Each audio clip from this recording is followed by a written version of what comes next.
একবার সূরা ইয়াসিন তেলাওয়াত করলে 10 পারা কোরআন খতমের সওয়াব হয়ে যায়। বিশ্বনবী বলতেন, রাত্রিবেলা যে ব্যক্তি একবার সূরা ইয়াসিন তেলাওয়াত করে ঘুমাতে যায়, সকালবেলা নিষ্পাপ অবস্থায় তারে ঘুম থেকে জাগাবে কে? আল্লাহ। আবার মুমূর্ষু ব্যক্তির সামনে বসে সূরা ইয়াসিন তেলাওয়াত করতে বলা হয়েছে, তাহলে মৃত্যুর কষ্টরে হালকা করে দেয় কে? আল্লাহ। আবার রাত্রিবেলা সূরা ইয়াসিন তেলাওয়াত করলে সকালবেলায় নিষ্পাপ বানায় দেয় কে? আল্লাহ। নাইস ওয়াজ, ইসলাম প্রচারে এক ধাপ এগিয়ে। তো সূরা ইয়াসিন থেকে আজকে আমরা কথা শুনবো, ইনশাআল্লাহ। পড়েন ইনশাআল্লাহ। এই সূরার অনেক ফজিলত, ছোটবেলা থেকেই সূরা ইয়াসিনের অনেক ফজিলতের কথা আমরা শুনেছি না? বিশ্বনবী বলেছেন, ইন্না লিকুল্লি শাইইন কলবান ওয়া কলবুল কোরআনি সূরাতু ইয়াসিন। সব জিনিসের একটা কলব আছে, হৃদয় আছে, অন্তর আছে, আর কোরআনের কলবের নাম হচ্ছে সূরা ইয়াসিন। বিশ্বনবী বললেন, ইন্না লিকুল্লি শাইইন কলবান, সব জিনিসের একটা কলব আছে।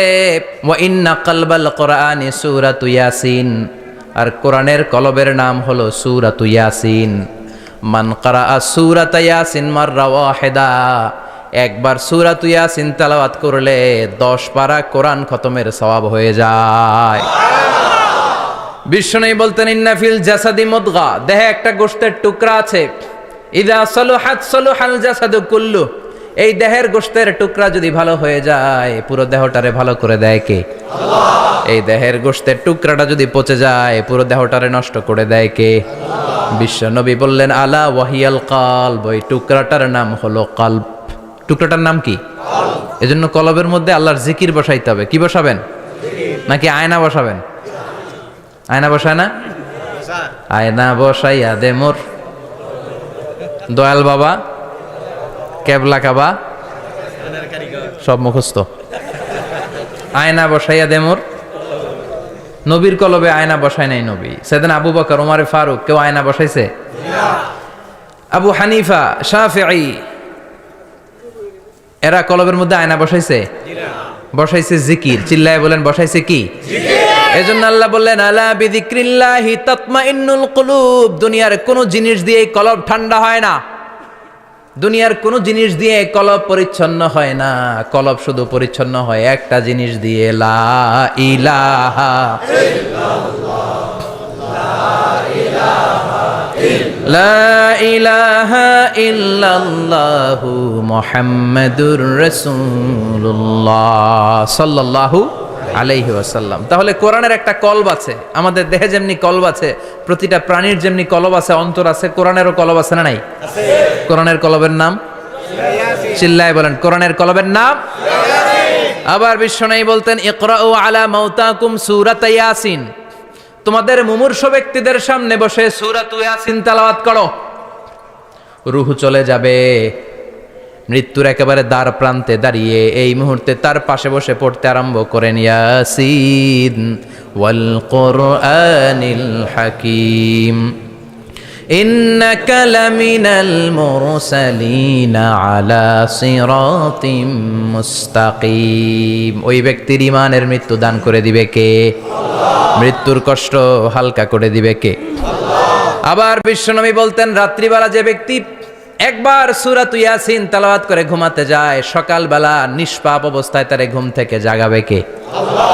তাহলে এই সূরার মর্যাদা কম কম না বেশি বেশি? কলবুল কোরআন, এটা কোরআনের কলব। একবার পড়লে 10 পারার সওয়াব। আবার মুমূর্ষু ব্যক্তির সামনে বসে সূরা ইয়াসিন তেলাওয়াত করতে বলা হয়েছে, তাহলে মৃত্যুর কষ্টরে হালকা করে দেয় কে? আল্লাহ।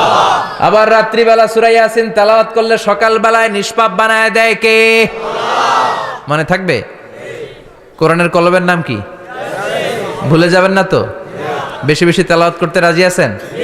সকাল সন্ধ্যা তেলাওয়াত করবেন তো?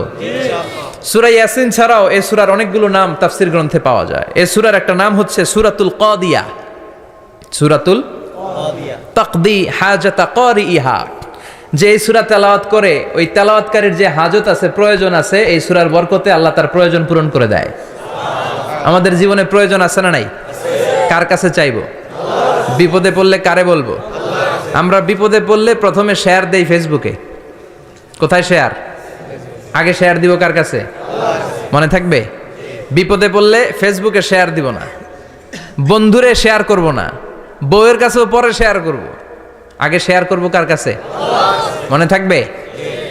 এজন্য বিশ্বনবী বলতেন এই সূরার নাম সূরাতুল কাদিয়া, মানুষের হাজত পূরণ করে দেয়। এই সূরা তেলাওয়াত করে যদি আপনি আল্লাহর কাছে কোনো বিপদ থেকে পানা চান অথবা কোনো প্রয়োজন নিয়ে দোয়া করেন, সূরার বরকতে প্রয়োজনটা পূর্ণ করে দেয় কে?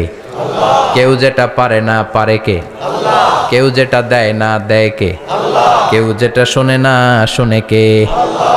তাহলে পেলাম সূরাতুল কাদিয়া। আরেকটা নাম আছে সূরার, সেটা হচ্ছে সূরাতুল আযীমা, সুমহান সূরা। কি সূরা? সুমহান, আযীমা। এই আযীম আর আযীমা এই শব্দ দুইটা অনেক দামি, আল্লাহ যে কোনো জায়গায় ব্যবহার করেন নাই। বিশ্বনবীর চরিত্রের উপমা দিতে যে আল্লাহ আযীম শব্দ বলেছেন, তাই না? রব্বুল আলামিন বলেন ওয়া ইন্নাকা লাআলা খুলুকিন আযীম। ও নবী, সাধারণ কোন চরিত্র আপনারে আমি দেই নাই, আপনারে আমি দিয়েছি আযীম একটা চরিত্র, খুলুকুন আযীম। And verily indeed you are on a very good standard of character. অসাধারণ চরিত্র দিয়েছি। বিশ্বনবীর চরিত্র বুঝাতে যে আল্লাহ কি শব্দ ব্যবহার করেছেন? কথা বলে না, তাফসীর শিখে যেতে হবে। কোন শব্দ ব্যবহার করেছেন? আযীম।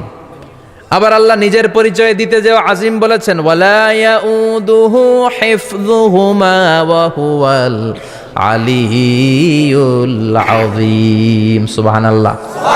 আকাশ জমিনের নিয়ন্ত্রণ করতে যে আল্লাহ কখনো ক্লান্ত হয় নাকি? কারণ তিনি হচ্ছেন আল আলিয়্যুল আযীম। আল্লাহু আকবার। তার মানে নবীর চরিত্রের ক্ষেত্রে আযীম, আল্লাহর নিজের সত্তার ক্ষেত্রে আল্লাহ বললেন আযীম। আবার বললেন কিয়ামতের দিন গোটা পৃথিবীটারে আমি নাড়িয়ে দেব, গোটা পৃথিবীতে একটা আমি ভূমিকম্প দিব। এ কথাও কোরআনে আছে না নাই? ইযা জুলজিলাতিল আরদু জিলজালাহা আল কারিয়াতু মাল কারিয়া। পুরো পৃথিবী কাঁপিয়ে দিব। এই কাঁপাকাঁপিটা ওই দিনের ভূমিকম্পটা কি অন্যান্য সময়ের ভূমিকম্পের মতো হবে? এই ভূমিকম্পকে আল্লাহ বলেছেন আযীম। ইন্না জালজালাতাস সাআতি লা শাইউন আযীম। সেদিনের ভূমিকম্প সাধারণ কোনো আর্থকোয়েক নয়, সাধারণ ভাইব্রেশন না, এটা আযীম। আবার আল্লাহ কোরআনকেও আযীম বলেছেন, ওয়ালাকাদ আতাইনাকা সাবআম মিনাল মাসানি ওয়াল কুরআনাল আযীম। ও নবী, আমি আপনারে নিত্য পাঠনীয় সপ্তবাক্য সূরাতুল ফাতিহা দিয়েছি, সাথে সাথে কোরআনে আযীম দান করেছি। সুবহানাল্লাহ। তার মানে কোরআনের ক্ষেত্রে আযীম, কিয়ামতের ভূমিকম্প এটা আযীম, আল্লাহ নিজেও আযীম, বিশ্বনবীর চরিত্র আযীম। আবার এই সূরাটাও যেহেতু দামি, এজন্য এই সূরার নাম সূরাতুল আযীমা, সূরাতুল সুমহান সূরা। এটা যেন তেন সূরা নয়, এটা তো কোরআনের কলব। কলব ছাড়া মানুষ বাঁচে? হার্ট ফাউন্ডেশনে যেয়ে দেখবেন মানুষের কি অবস্থা। হৃদরোগ, হৃদয় যার নষ্ট, তার যে কত কষ্ট। এই যে কি পরানো লাগে এখন? রিং পরায়, এনজিওগ্রাম, এনজিওপ্লাস্টি করে আর্টারি ব্লক করে ফেলে। চর্বি, এত চর্বি আমরা খাই, এত গরুর গোশত আমরা খাই। মনে রাখবেন, যেই প্রাণীর পা বেশি ওইটার ভিতরে কোলেস্টেরল বেশি। মাছের কয় পা? হ্যাঁ, নাই, এখানে নাই, মাছের পাটা নাই, কোলেস্টেরল নাই। মুরগির কয় পা? জোরে বলতে হবে। তার মানে কিছু কোলেস্টেরল আছে না নাই? গরুর কয় পা? কোলেস্টেরল বেশি না কম? এইবার কোন চিংড়ির কয় পা? সবচেয়ে বেশি কোলেস্টেরল কন্টেইন করে শ্রিম্প, প্রন, চিংড়ি। এজন্য এগুলো কম খাইতে হবে।